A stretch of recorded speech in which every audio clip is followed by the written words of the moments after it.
What is going on YouTube? Gabmus here and welcome to episode 38 of the Tech Pills weekly live stream. So let's start off with the first news of today.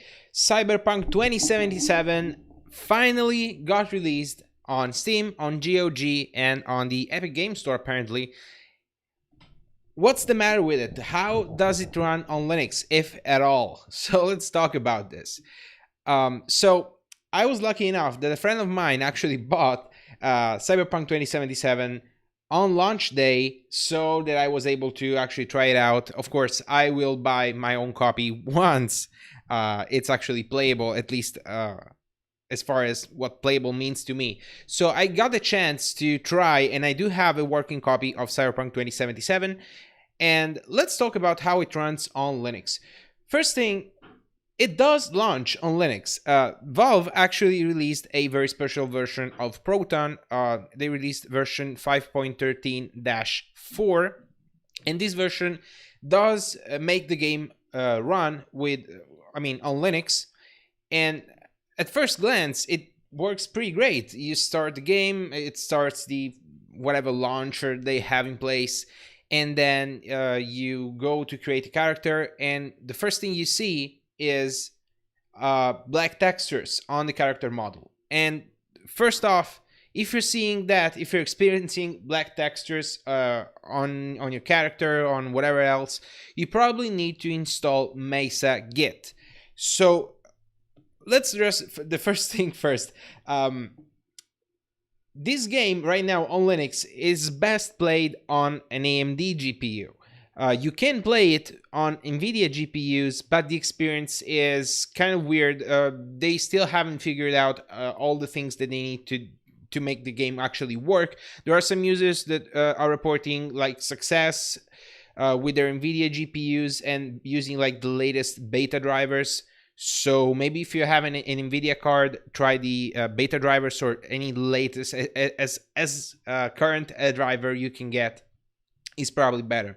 And for AMD cards, it's kind of the same thing. You need Mesa Git, and that means you need the development version of the Mesa stack, meaning like the unreleased, let's call it alpha version, because of some Vulkan features or of some particular features that you actually need on your GPU, on your driver at least, that are still currently unavailable in the mainline Mesa.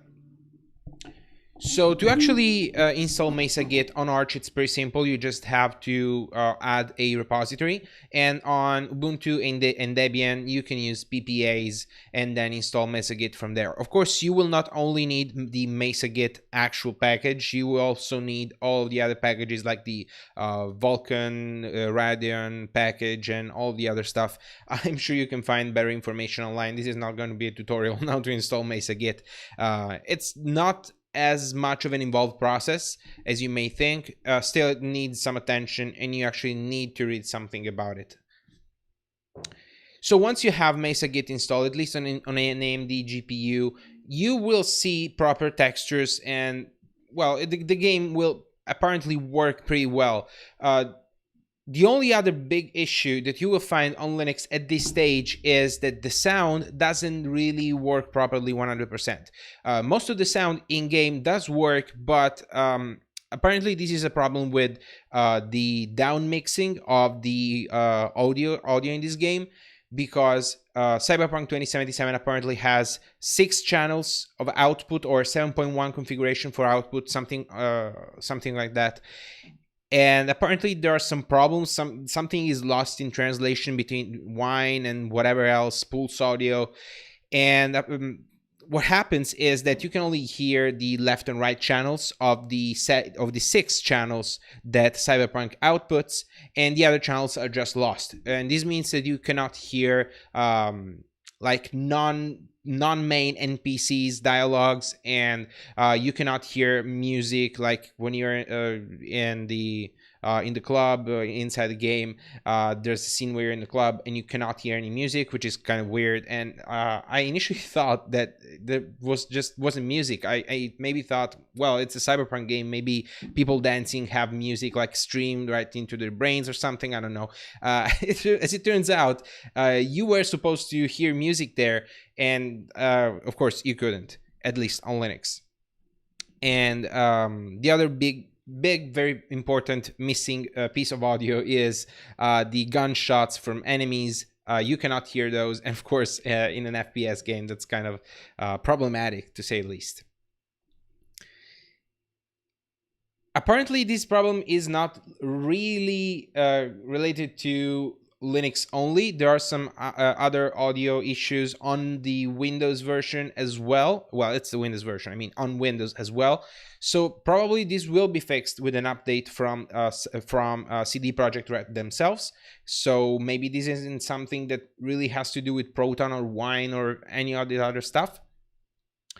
But really what I wanted to talk about here is how impressive it is that a new game released in 2020, like it was released yesterday or the day before, just works on Linux, and it's not even based on old technologies. In fact, it's using DirectX 12, which is the latest version of DirectX released by Microsoft, and already we do have a compatibility layer, VKD3D, of course, that allows you to play DirectX 12 titles that just released on Linux on launch day. Of course, there are bugs, but there are bugs in on Windows as well, and on consoles as well. So it's not like we're just having bugs because we're on Linux, which is, I mean, it does happen with some titles. This is not the case. The game is buggy by itself, and probably needs some more work because it's actually playable and enjoyable by the majority of people out there. But at this point in time, the audio issue that mostly seems to be related to Linux, or to be happening on Linux, and it actually does seem to be quite widespread. Every like report of having this game working mentions this audio issue. So once that's solved, at least for me, the game will be playable. Performance is not great, of course, since you probably saw all the memes and all the stuff that I don't know what's up with that. It's probably bad optimization, or they probably rushed some things, and performance right now isn't really great, even on very high-end hardware.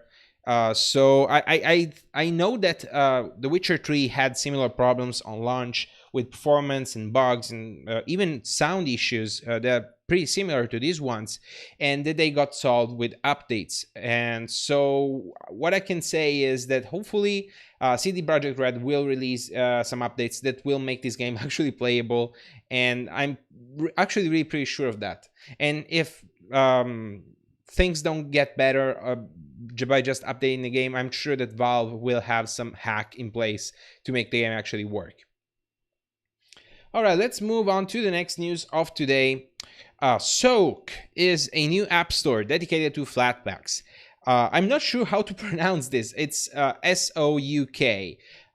I think it's Soak or Suck? I don't know. That doesn't sound right.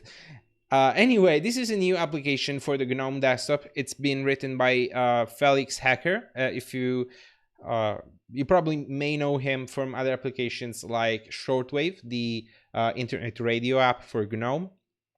And he is actually a pretty known name in the Gnome ecosystem. This new application is written in Rust, and the UI is compatible with both desktop and mobile Linux. It's still in active development at this point, and right now it's only available by building it from source from the GitLab, from the Gnome GitLab repo. I wasn't actually able to build this on my system, even using Flatpak and Gnome Builder. There are some issues, probably they need to sort them out, but I could find some screenshots courtesy of OMG Ubuntu, so let me show you those. So this is what Soak looks like. It's a very simple app store, I guess. The interface is very curated, at least it looks very nice. It's simple and straight to the point. You see your applications, you see the editor picks on top, and the recently updated on the bottom. This is the Explore tab. There's also an Install tab, an Updates tab, and of course a search function.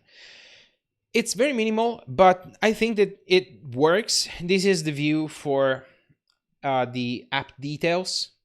As you see here, of course, it's showing Shortwave. I'm not really too surprised by that. Big blue install button, screenshots that actually look pretty nice, are very nicely presented, and application description, as well as the changelog with the date and all that stuff. It looks pretty good, and I think that this is one of those apps that you need if you want to make like an app ecosystem succeed. A proper store that people enjoy using, that people enjoy browsing. I remember first when I first got into Android back in the day, I was always browsing at the time it was the Android marketplace or whatever, because it just looked good. I like to look at applications, and the whole interface was welcoming and interesting, and actually I discovered some very nice applications back in the day. Nowadays things are pretty much different on those semi-proprietary platforms like Android and iOS. The App Store experience isn't all that great, but of course on Linux, the pure open source platform that we all enjoy to use, you will have a pure open source and free software experience, or at least you can have that. Of course, and you can even see it from the screenshot. Of course, there are proprietary applications on Linux, like IntelliJ IDEA. It's partially proprietary. Let's see. Well, in this screenshot, there aren't any big proprietary applications, but of course on Flutter you will find applications like Microsoft Teams and whatever other apps that probably don't really respect your freedom.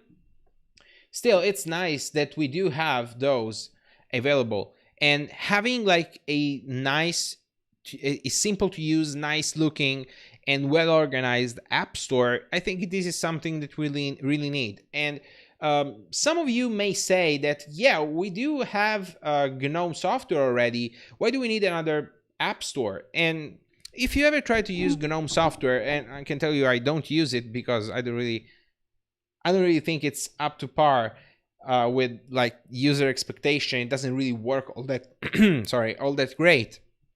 I don't know what's up with it. Possibly it's because it's been hacked together. Possibly it's because the I don't know, it tries to support too many things. It tries to support all package managers from different distributions using Package Kit. It tries to support snaps and Flatpaks. So I think it doesn't really hit the spot as far as stability goes. The looks, as far as the looks go, it's actually it looks decent, but it's not stable enough to be used as a like daily driver storefront experience, so to speak. Things may actually be different with an app store dedicated to Flatpak. Mostly because you need to just target one package manager, and if you distribute the app store as a Flatpak itself, you don't really need to care about packaging systems and whatever. It's kind of a meta thing to release a Flatpak app store via Flatpak, but of course the technology allows us to do that, so why not? I think this could be really successful, and I can already see many distributions, probably Fedora, and even more likely Fedora Silverblue, which is heavily focused on Flatpaks as far as desktop apps go, using and including something like this for their, well, general one-stop shop of an app store. All right, let's move on to the next news of today. Let's talk about Pipewire, and let's talk about if it can replace Pulse audio.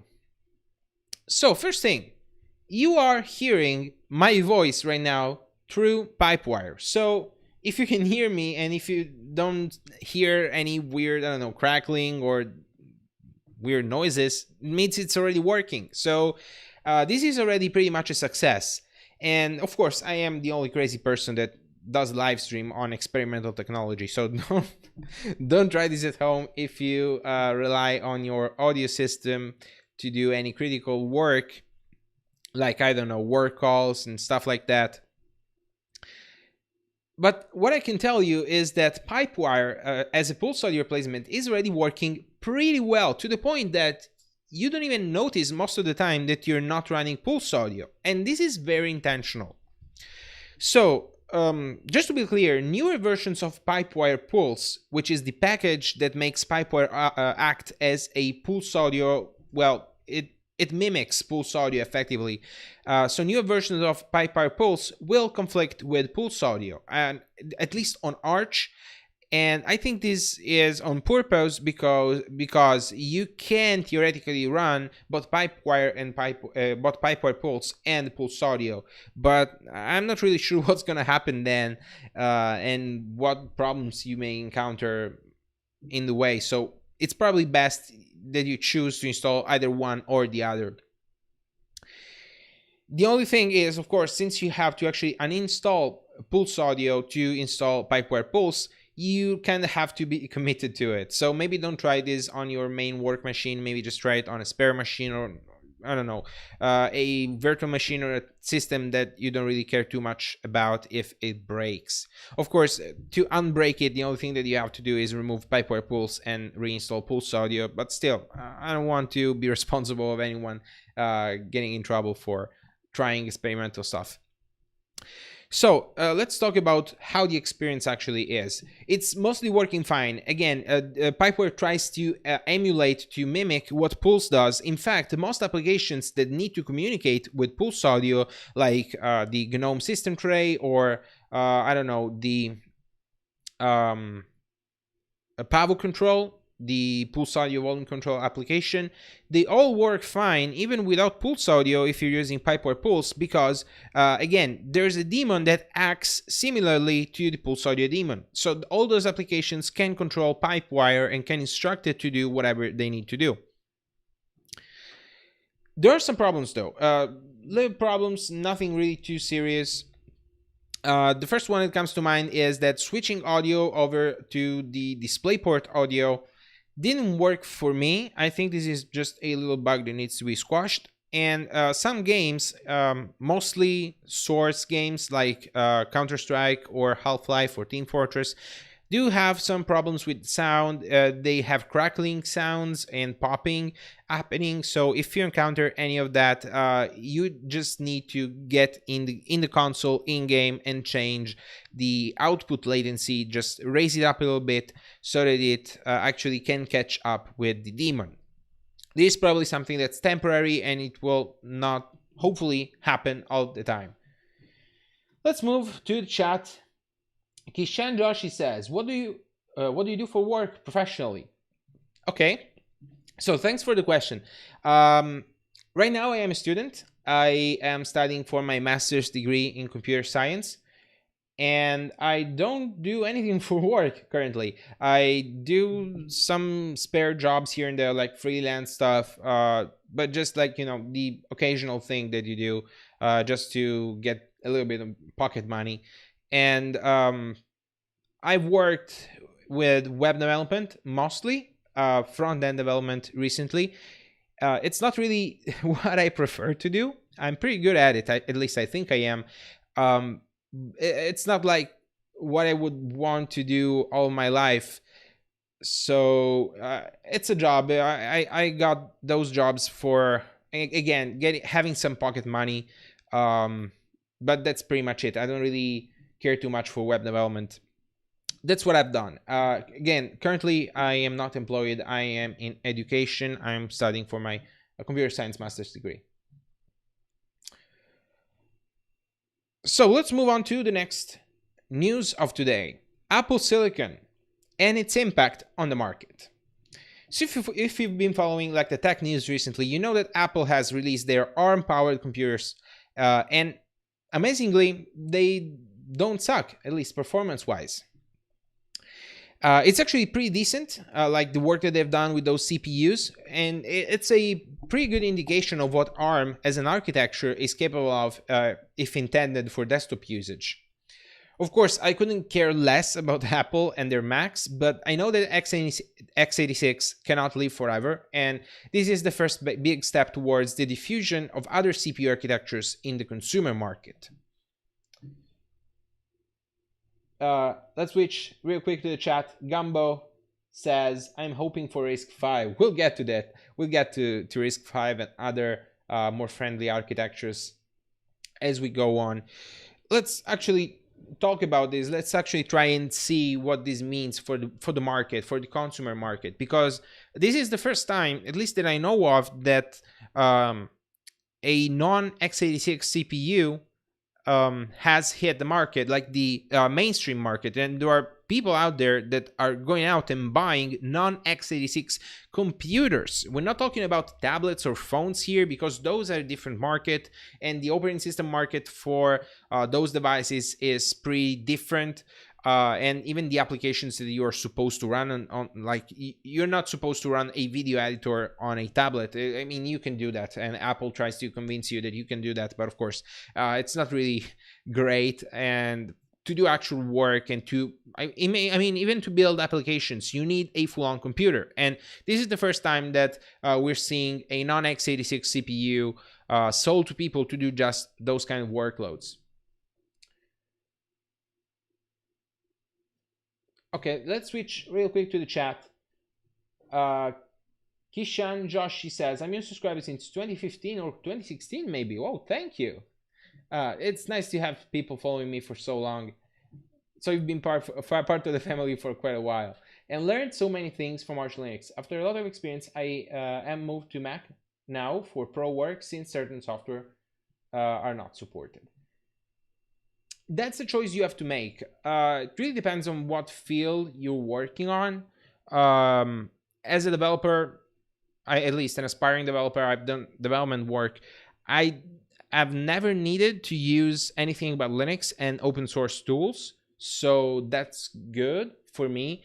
And I know that if you're stubborn enough, as I hopefully am, you can get away with using Linux for pretty much any job. Of course, you need to be able to have some flexibility, and your company, wherever is hiring you, needs to be as flexible as you are willing to be. Because if you are in a work environment where you use, I don't know, Office all day, or I don't know, if you develop for iOS, of course you will not be able to use Linux 100%. But if you can work around it, definitely, there are ways to just use Linux on your day job. It's actually pretty difficult to talk about this on a like generalized way. Depending on the field, I think that there are different discussions that can be done. And I mean, the only big like computer intensive jobs that I can think of are developer, and of course I am a developer and I use Linux, so that's doable. iOS developer, of course, you will need a Mac, but just because of a stupid limitation with like what Apple wants you and doesn't want you to do with their ecosystem, I guess. And I don't know, video editing, it's perfectly doable on Linux. There's DaVinci Resolve if you want to use something professional. I really like KDN Live, even more than the proprietary options. I do it. I'm not releasing so many like edited videos nowadays because of various reasons, but I am working on a video for the PinePhone, and I can tell you KDN Live gets better by the day. And other applications that you may need, like heavy computer work for, are broadcasting, and I'm doing that right now on Linux. Of course, it depends on what kind of broadcasting you're actually doing. And audio editing, I mean, audio, whatever, sound engineering, I don't know, music production. Yeah, you may need Mac OS or Windows for a couple of those things, but Linux doesn't lack the tools to do that. And you can do pretty much anything you want in Linux, again, if you're willing to be flexible, and if the people hiring you are willing to be as flexible as you are. Anyway, let's continue talking about this ARM shenanigans. The big problem with ARM that I really am very afraid about is that ARM as an ecosystem is very, very strange and very problematic.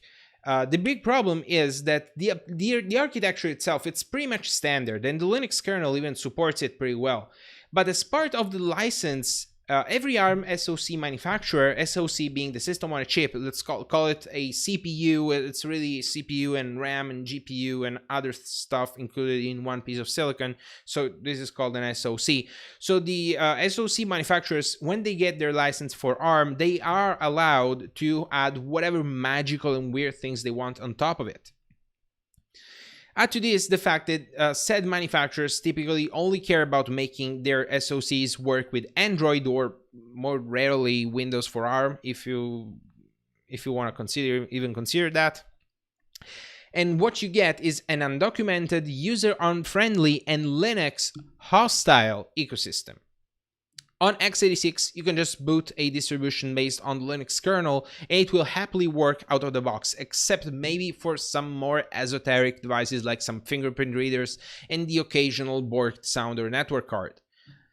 On ARM, this situation is a lot different. Part of the reason why booting anything on x86 is so easy is because of BIOS or UEFI, creating an additional layer between the hardware and the operating system. On ARM, you don't have such a thing. Instead, you need to use bootloaders like U-boot, and typically just making something boot, no matter how broken, even just having like a kernel panic, it's a big task of its own. Having like your a Linux kernel, like a mainline Linux kernel boot on an ARM device, it's problematic. It's not easy, and if you're involved in like Android phone modding and custom ROMs, you probably know about this. You need bootloaders and recoveries, and you need to flash stuff, and if you're not careful about where you flash, what you flash, you can end up with a brick device. And I mean, that's the reality of how the ecosystem around ARM is about. I don't know how much of this has to do with the architecture itself, and maybe it's possible to have something like or similar to BIOS or UEFI on ARM as well, but as far as I know, there are no devices that implement such things on ARM. All the specific weirdness and idiosyncrasies of each SoC are also really a problem on top of this booting problem. So if you add all of that up, you understand my irritation with what the current ARM ecosystem represents. It's such a difficult task to actually make mainline Linux work on an ARM device that the developer Hector Martin, known for porting Linux on various devices like most recently the PS4 of all things, decided to take on the task of porting Linux to the new ARM Macs. But to be able to do so, of course, he's asking for financial support by the community via Patreon. Quoting his Patreon page, porting Linux to run on them is a huge undertaking. Well beyond a hobby project, it's a full-time job. Do you imagine having a job of reverse engineering macOS to make something else work on basically overpriced, underpowered pieces of hardware? That's what Macs represent to me. Of course, the fact that they are ARM is the very interesting and peculiar thing about them. And of course, they're kind of different from the x86 Macs of old, because the architecture is different, the performance is very different. Compared, like, the performance per watt is a lot better compared to an Intel Mac, of course. And it does make sense that you would want to run Linux on these machines. I don't really care about them personally, but this is a personal thing, because I despise Apple as a company and what they're doing and their anti-user or user hostile practices that they put in place. The biggest problem that this Hector Martin is probably going to face is having to circumvent the boot protection in the new Macs, because, and this is already a thing in like Intel Macs, there's a security device in newer Macs that's called the T2 chip or something like that, the T1 chip, whatever. It's a CPU, a different CPU from like the main CPU in your computer, that checks if the operating system that you're trying to boot is signed with the Apple key. If it's not, then it's not allowed to boot. And then the machine is basically a brick. It cannot boot to anything. And this is currently preventing Linux from running on current Intel-based Macs. So, add up all that I've said, all that I've talked about ARM and the ARM ecosystem and how bad it is for the consumer and for Linux users. Do you think this is such an easy job? I don't think so. So Hector Martin, they already reached their goal of about $4,000 per month, because apparently people are interested in seeing Linux run on these devices, and will start working on it on January. Of course, I can only wish them the best of luck, and hopefully this project makes Linux a first-class citizen on these new Apple machines. But of course, the whole situation is well, less than ideal. The really troubling thing here, the thing that I'm most concerned about, is that if other PC manufacturers follow on Apple's trail, Linux users are going to have a bad time. If manufacturers start shipping more ARM laptops instead of x86, to the point that possibly x86 will be relegated to just a legacy, we're going to be stuck with two choices: either stick to x86, a dying architecture, or the whole Linux desktop community and developers will have a huge task on their hands, making Linux work on new ARM devices that don't follow any common standard. Hopefully, Linux PC manufacturers will be able to provide us with fast ARM-powered PCs in the future, something to compete with the new Apple Silicon Macs on the battlefield of the ARM architecture. Or maybe we'll find a new home with some other more friendly architectures like RISC-V or maybe Power, assuming they can get in good shape for a wider consumer adoption. So, back to the chat. Gumbo already mentioned RISC-V. Of course, it's a hope. You can hope that RISC-V makes it into an actual, market power of some sort. That it gets to the market, it gets like in consumer devices that you can go out, take from like a store and buy and get home and use Linux on them. I don't know how likely that is, because at least for now, RISC-V is really focused on other things like embedded devices and like domain-specific devices where you can have like a custom-designed CPU with specific, specific capabilities depending on the application that you want that CPU for. Currently, it's not really very likely that RISC-V will make it into like the desktop PC market. The bigger hope that I have, at least as far as the desktop goes, is with Power. Power is an open architecture. Well, it's not. I don't think it's 100% open, but it's pretty open. Developed by IBM in partnership with other companies. And Power is it's the successor to the old PowerPC architecture. The current version of Power is Power 9. The next version that has already been announced and is actually shipping out to be pretty great is Power 10. It's going to be, well, it already is. It's available. You can buy like Power CPUs and Power motherboards from like specific manufacturers.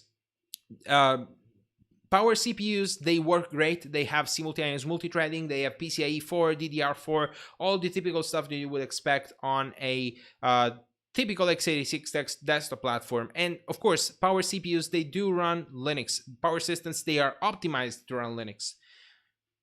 And they can even take like graphics cards do work on Power, like your typical AMD graphics card. You can just plug it in and install the driver because it's open source, it's in the Linux kernel, and start gaming. Of course, you cannot really run x86 games without a compatibility layer or an architecture translation layer. But open source games, or games that are made to work on ARM, do work on Power. Well, not ARM, sorry. Open source games mostly do work on the Power architecture. Like some years ago, they actually showed a video of a Power 9 computer with an AMD GPU running Zonatic, which is an open source FPS game. I thought it was pretty great, and I still think it is. And possibly Power will be the new architectures will Linux users will be moving to once x86 actually dies. I don't really want x86 to die, not because I have any allegiance or interest in the architecture by itself, but mostly because as far as compatibility goes, as far as having like things just work, this is what we have currently. If you're switching to any other architecture, even ARM, I mean, even if you get like an ARM device that works on Linux, like a Raspberry Pi or a Pine64 device, you're still gonna end up having like some spare problems, some like problems here and there. Some binaries just don't work because they're intended to work on x86, and it's all weird. Outside of the x86 space, everything is just out of standard. It's not like you used to. And that's what really scares me about the move from x86 to something else. Anyway, guys, I think this is gonna wrap it up for today's live stream. So thank you very much for watching. I really appreciate it. If you like this video, please make sure to press the thumbs up button down there, and also remember to subscribe to my channel if you want more of this. Also make sure to join the TechPills community at techpills.technology/community, or using one of these QR codes over here on my left. Again, guys, thank you again very much for watching, and I'll be seeing you in the next one.